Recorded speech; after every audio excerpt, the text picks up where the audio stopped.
With our planet in the grips of a deadly pandemic, do other healthcare issues fall by the wayside? October is Breast Cancer Awareness Month. We're going to talk about that. Stick around.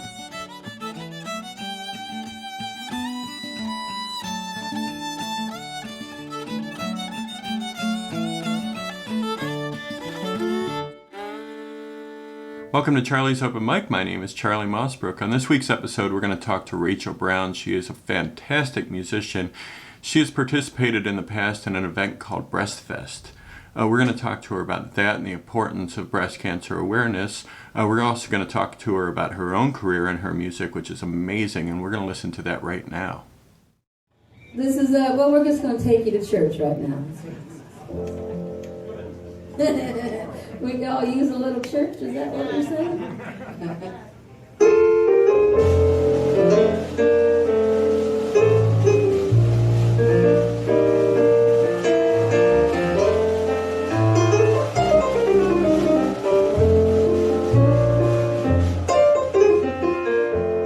Thinking about that hymn called the sweet by and by, and how our spirits shall sorrow no more. There'll be no tears in the land forever and day, and we'll sing on some beautiful shore.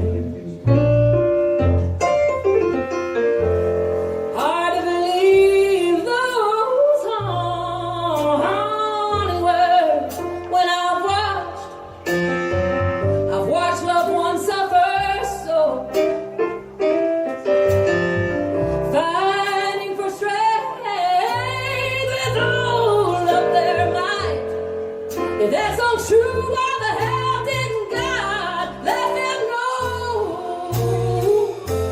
It's a bittersweet by and by. I guess we all have our ways to go.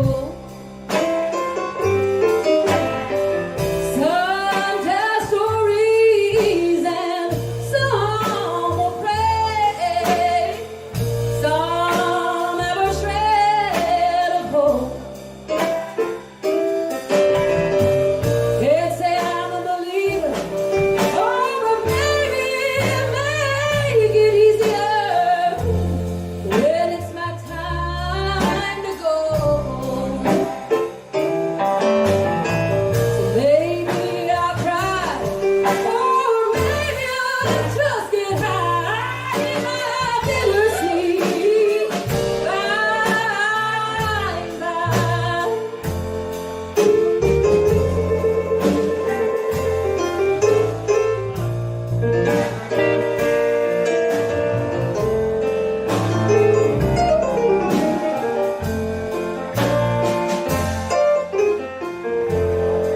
Suffer now for your rewards later. All that never made sense to me. Folks sleep in boxes and children are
Hey, welcome to the show, Rachel Brown. Hey Charlie, how are you? I'm well. Good to see you. Let's talk about your life as a musician. You began pretty young, didn't you? Yeah, I started piano when I was 6, Wow. and my family all played old school country music. Mm-hmm. And so my aunts were always around the house, and they always played. They had a gospel quartet growing up, and all the way into the far into their adulthood. They had a touring gospel quartet. So I was always surrounded by roots music Mm-hmm. and traditional gospel type singing, 4-part harmony. And then I was the church pianist for a Southern Baptist church when I was 12. Wow. And I did that probably 3-4 years. And then since my parents loved country music so much, they had so many friends that played. And so it got to be when I was about 13 years old, they would take me around to sing at different like places where there was live music Mm-hmm. and critter clubs like VFWs, the Eagles and stuff like that. My parents were very, very religious, but they loved country music so much. And so they would take me and they'd sit there and I'd get up and sing a few songs. And then by the time I was 14, I started playing 5 nights a week at a place called Jackie Lee's in Wow. Akron. It was like a huge entertainment complex. It had like a Las Vegas type showroom, and then they had a bowling alley and a gym. It's like one of those huge complex things. But yes, kind of a really weird childhood. So I was playing full time, like 4 or 5 nights a week, all the way through high school. I graduated a year early to become a musician. Are you from So, Cleveland originally? no, from Medina County. So more recently, like I guess the past decade or so, you've been working with the Beatnik Playboys. That's your band. Yeah, yeah. It's been about 11 and a half years with the Beatnik Playboys. Wow. So that's pretty good. We're a very tight bunch. They're like my brothers from another mother, that's what I say.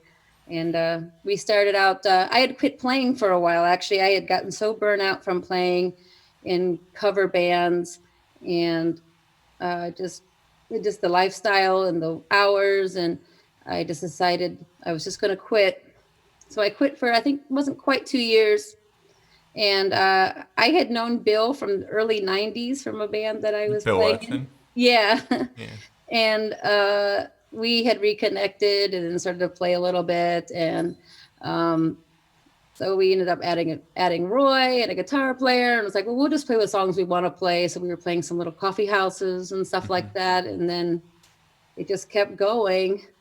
And we're still all together. And been a real blessing with those guys. They're good people and they love music and And they're great musicians. They've been around the block too, they haven't they? have, and they're good humans. So it Bill, makes it very, very nice to be around them. Bill was in the Numbers band at one point. Yeah, he still is. And Roy has played Joe Hunter and I mean, just all over the place, in the jazz world, especially. Mm-hmm. And Huddleston, Hillbilly Idol, and well, all those guys were in Hillbilly Idol at one point as well. So As were you. yeah, I think that might be the funny. first time I heard you play. Yeah. Yeah.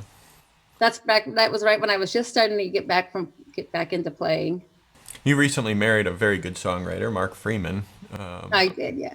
yeah. So have you guys been writing it all together? We've done a couple songs. He's a great lyricist. I mean, Mm-hmm. so usually what happens is like he writes some lyrics and then I'm like, go away, I'll put music to it. So I'll come up with a melody and accompaniment or that kind of thing. So the stuff we've done like that is actually been it's pretty nice. Now you're also a music educator, aren't you? I am. I am. Going on 20 years. I've been teaching middle school choir and general music. And what city are you doing that in? I teach in Elyria for Okay, Elyria City Schools. I've actually been there my entire career. Same building, same subjects, everything. that's So great. Are you teaching in classes right now, or are you still we doing remote are, learning? no, we are teaching in person. It's kind of a hybrid format. So the kids are coming like 2 days, but they're like divided up into groups. And so I'll have part of the kids for 2 days. I teach from home on Wednesdays, and then another part of the kids on Thursday, Friday, and some all online. And when we first shut down, we switched immediately to online school. So it was, and we were not prepared for it as a district, so it was like a nightmare to say the least. So I was putting in like 14, 16-hour days just trying to keep up and hunt these kids down that just immediately were just gone from our little bubble, and making sure they're okay and check, just all of that kind of thing. So I really was overwhelmed, and teaching voice, which is what I do most of the time, and we're not singing. So we're doing a lot of music theory, and we're learning ukulele together. So this month is Breast Cancer Awareness Month, I should have. and I was given a list of people who have participated in Breast Cancer Awareness Month, and you were easily the first name that came up on my wish list. There's a bunch of us locally that have done it for the Breastfest. I just remember at Brothers, like there would be all day in the wine bar, and then there would be all day over in the other hall, and it was just great musicians, like going back and forth, like trying to see everybody. So we're talking about, for the sake of everybody viewing, Breastfest was a one-day event, or did it go on all month? I think it was a one day, at least the performance piece of it was a one day event when I participated in it. And it would go all day long? Yeah. Was that awareness and fundraising? Yes. Okay. Yes. And so they had all kinds of, 50-50 or those kind of situations, baskets and donations and, anything and everything. And so we all donated our time to try to just get more people aware and involved in the cause. So I performed there by myself. I've done it with the Beatnik Playboys, and I've performed there with the Sisters in Song. So with Becky and Christine as well. So Christine Jackson and Becky Boyd. I just think it's something that we ignore as women a lot of times. It's just kind of like one of those things like, okay, well, I'll deal with that next month. I'll take care of that next month, or I'll get a mammogram next, I'll get to it. And I think it's very good to make it common language that, it's like, no, do it now, be on top of it, be careful, better safe than sorry. And I think our health in general, we need to be more proactive with, as humans. We get so busy in our everyday life that we kind of forget to take care of what's most important. At least guilty as charged. So I'm guilty of that myself. I'm the guy who wandered around with a spinal cord injury for 3 months. Persistence. Yes, persistence. Which isn't always as good. It's great in the music career, but not when it comes. Maybe that's why we're so good at it. We're just so, okay. Focused. Yes. Have you been performing? Has the group been performing? Have you done any virtual or maybe like a music box show or anything like that? Yes. Our last show was in March, or no, it was into February, pretty much like everybody else, into February, March. And then our next date was the end of June. We did some stuff at the music box, and it was like very limited, small crowd, that kind of thing. And so we did like 3 music box dates that kind of got us back in the groove a little bit. And we've been playing just some wineries, outdoor stuff. The shows that we've done recently, we just played at the Bronson Church outside, like at JR. And then I also did a thing with the Sisters just last week it was the first time we'd been back in the JR hall. And folks, just as much as we enjoyed, it had been a year since we had played together. And I think as much as we enjoyed being together and making music, the people in the audience were so happy to be like out and back and hearing live music. And they were just like, oh my God, this is so great to be just back in it again, So maybe it's an appreciation thing for all of us that love music, whether we play or whether we listen. We're not near as busy as normal, but There's been a few things. So that's been nice. We recorded with Clinton Holly down in Bristol in February, right before the pandemic, right before that all hit. So we were down there. It was Valentine's Day weekend, and we recorded, the whole band went down plus Al Moss, and we recorded 2 songs that I wrote.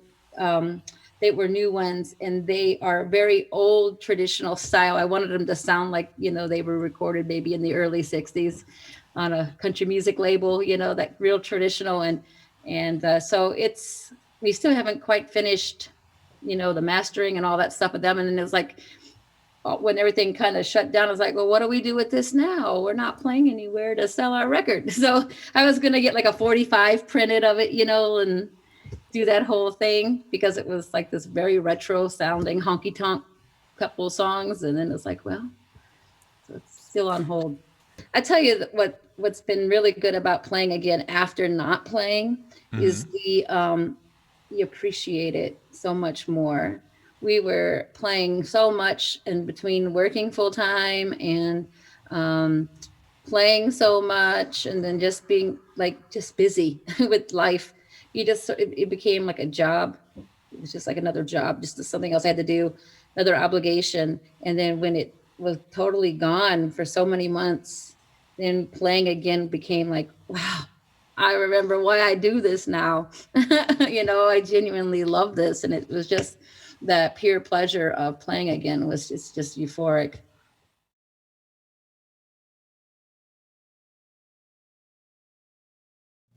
If you appreciate this content, please consider subscribing to the channel. Please ring the bell for notifications. Always click like and comment down below. Let me know what you're up to. And as always, you can visit us at charliesopenmic.com and find our Patreon link to help support the show. If you see me out in public, you're going to see me wearing a mask. The reason I do that is because I believe in minimizing my risks in life.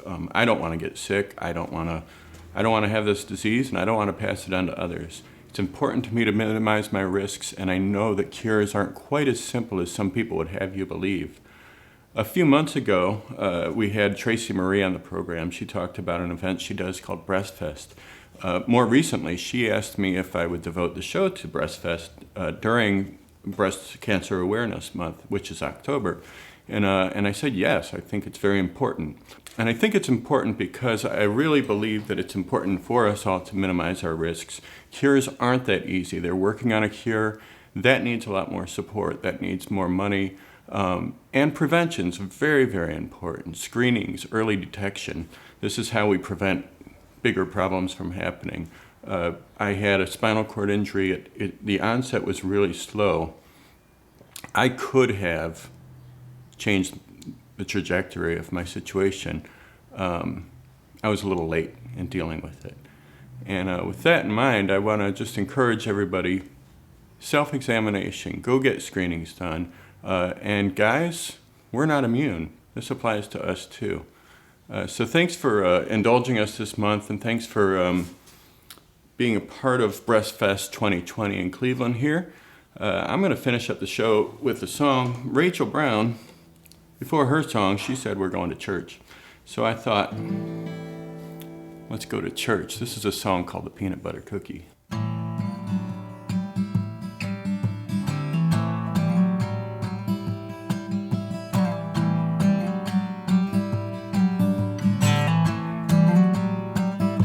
And I found enlightenment in my peanut butter cookie. And I found out what everything meant, all in my peanut butter cookie.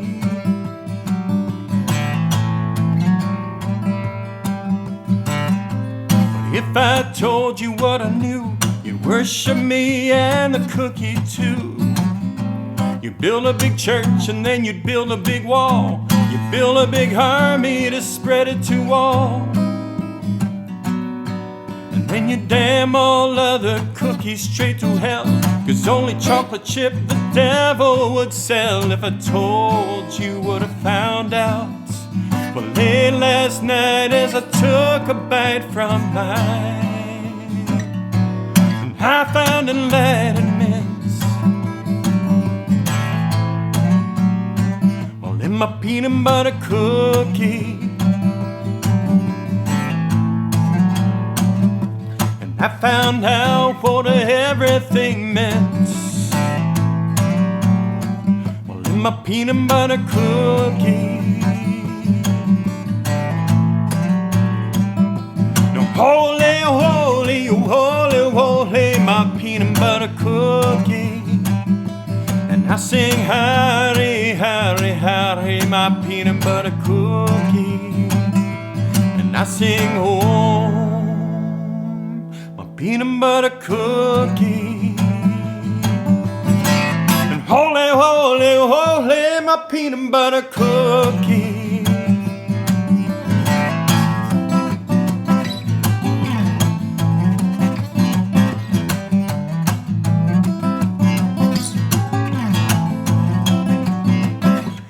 I found a Latin mints in my peanut butter cookie.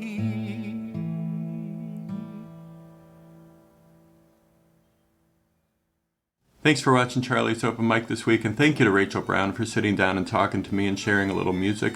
As always, please hit that subscription link down below. Please ring the bell for notifications of upcoming episodes. Always click like and comment down below, and you can visit us at charliesopenmic.com, where you can find our Patreon link and help support the show.